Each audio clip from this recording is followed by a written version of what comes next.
ശനിദോഷം തീരുന്നതിനു വേണ്ടി ഭജിക്കേണ്ട ദൈവം ഏതെന്നറിയാമോ? അത് സാക്ഷാൽ ശ്രീ ധർമ്മശാസ്താവ് ശബരിമല അയ്യപ്പൻ തന്നെയാണ്. കലിയുഗവരദനും കൺകണ്ട ദൈവവും ഭക്തരക്ഷകനുമായ അയ്യപ്പനെ ഭജിക്കുവാനുള്ള ഒരു ഗായത്രി മന്ത്രമാണ്. കേട്ടോളൂ.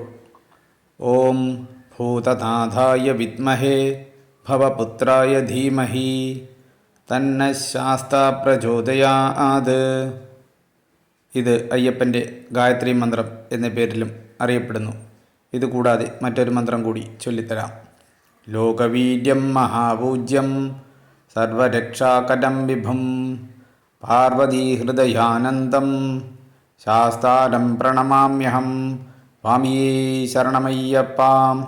വിപ്രപൂജ്യം വിശ്വവന്ദ്യം വിഷ്ണുശംഭോ പ്രിയം സുതം ക്ഷിപ്രപ്രസാദനിരതം ശാസ്താരം പ്രണമാമ്യഹം.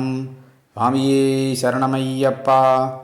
മത്തമാതംഗഗമനം കാരുണ്യാമൃതപൂരിതം സർവവിഘ്നഹരം ദേവം ശാസ്താരം പ്രണമാമ്യഹം. സ്വാമിയേ ശരണമയ്യപ്പ. അസ്മത്കുലേശം ദേവം അസ്മശത്രുവിനാശനം അസ്മസ്തിഷ്ടപ്രദാതാരം ശാസ്താരം പ്രണമാമ്യഹം. സ്വാമിയേ ശരണമയ്യപ്പ. പാണ്ഡ്യേശവംശതിലകം കേരളേ കേളിവിഗ്രഹം ആർത്തത്രാണപരം ദേവം ശാസ്താരം പ്രണമാമ്യഹം. സ്വാമിയേ ശരണമയ്യപ്പ. പഞ്ചരത്നാഖ്യം ഏതത്യോ നിത്യം ശുദ്ധപ്പടേന്നരഃ തസ്യ പ്രസന്നോ ഭഗവാൻ ശാസ്താ വസതി മാനസേ. സ്വാമിയേ ശരണമയ്യപ്പ. ഭൂതനാഥ സദാനന്ദ സർവഭൂതദയാപര രക്ഷ രക്ഷ മഹാബാഹോ സാദ്രേ തുഭ്യം നമോ നമഃ. സ്വാമിയേ ശരണമയ്യപ്പ. ഇപ്പോൾ ചൊല്ലിയത് അയ്യപ്പൻ്റെ നമസ്കാര ശ്ലോകമാണ്.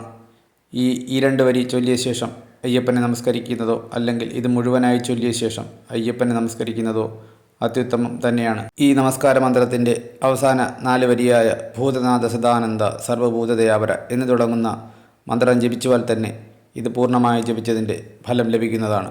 ശനിദോഷം മൂലമുള്ള ആരോഗ്യ പ്രശ്നങ്ങൾ, സാമ്പത്തിക അസ്ഥിരത, കുടുംബ ബന്ധങ്ങളിലെ പ്രശ്നങ്ങൾ, ജോലിസ്ഥലത്തെ തിരിച്ചടികൾ തുടങ്ങിയ വെല്ലുവിളികളെ ധൈര്യമായി നേരിടാനും അതിനെ തരണം ചെയ്ത് നല്ലൊരു ഉയർത്തെഴുന്നേൽപ്പ് ജീവിതത്തിൽ നൽകാനും ഈ മന്ത്രത്തിൻ്റെ നിത്യോപാസകന് സാധിക്കും.